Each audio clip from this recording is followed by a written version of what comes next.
Izinkan saya untuk menyampaikan aksi nyata dari pelatihan mandiri di aplikasi Merdeka Mengajar dengan judul Memahami Merdeka Belajar. Perkenalkan, saya Anissa Tulaliah, guru di SDN 49 Sungai Tapang. Di dalam modul ini, di dalam pelatihan ini ada 5 modul. Yang pertama tentang mengenali dan memahami diri sebagai pendidik, modul kedua tentang mendidik dan mengajar, modul ketiga mendampingi murid dengan utuh dan menyeluruh, modul keempat mendidik dan melatih kecerdasan budi pekerti, dan modul kelima pendidikan yang mengantarkan keselamatan dan kebahagiaan. Modul 1 mengenali dan memahami diri sebagai pendidik. Hal yang teramat penting dalam proses pendidikan adalah kita sebagai guru atau pendidik harus mengenali karakteristik diri kita sendiri terlebih dahulu.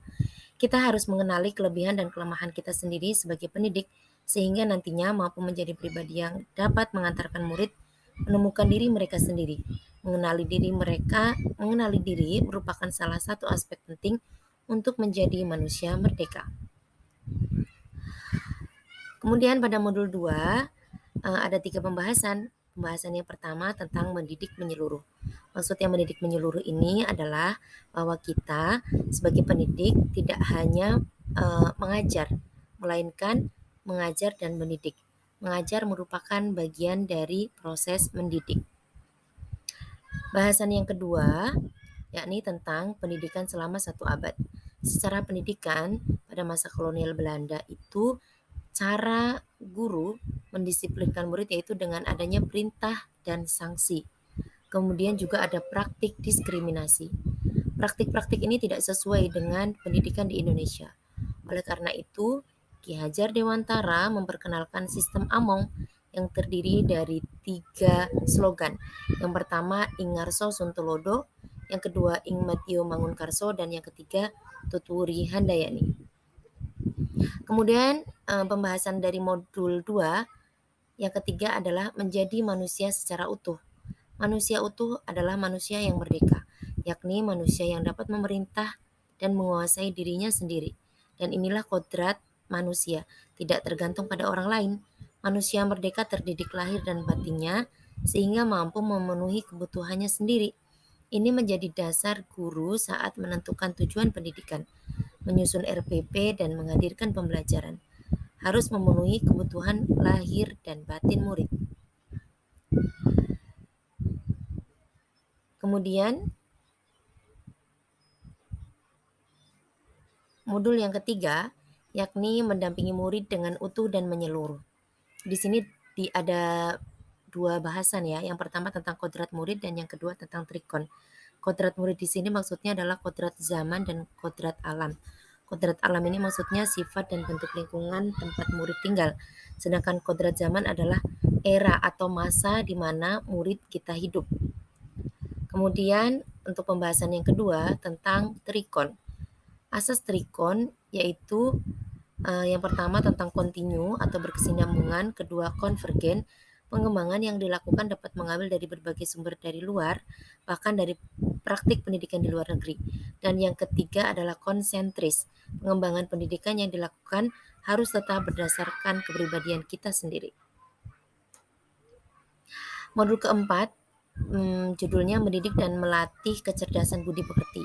Menumbuhkan budi pekerti dapat dilakukan mulai dari lingkungan keluarga, lingkungan tempat tinggal, dan sekolah. Sebagai pendidik, kita dapat menumbuhkan kecerdasan budi pekerti dengan teladan dan tuntunan sesuai kebutuhan murid. Dalam pendidikan ada teori konvergensi. Teori ini didasarkan pada teori tabula rasa dan teori negatif. Teori tabula rasa yaitu teori yang menganggap anak terlahir ibarat kertas kosong. Teori negatif yaitu anak terlahir ibarat kertas yang sudah penuh dengan coretan dan tulisan. Nah, teori konvergensi menggabungkan keduanya. Anak ibarat kertas berisi tulisan tapi masih samar. Tugas pendidikan adalah membuat tulisan itu menjadi jelas sesuai kebutuhan murid.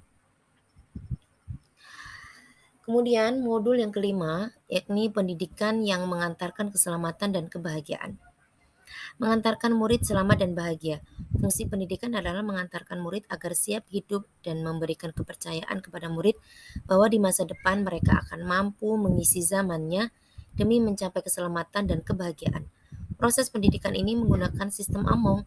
Selain itu, hal yang harus diperhatikan guru adalah faktor zaman, yakni era di mana murid sekarang hidup, yakni di abad 21. Pendidikan di era ini menjadikan guru bukan lagi sebagai satu-satunya sumber belajar. Guru bergeser peran menjadi fasilitator. Pendekatan yang digunakan antara lain adalah pendekatan saintifik.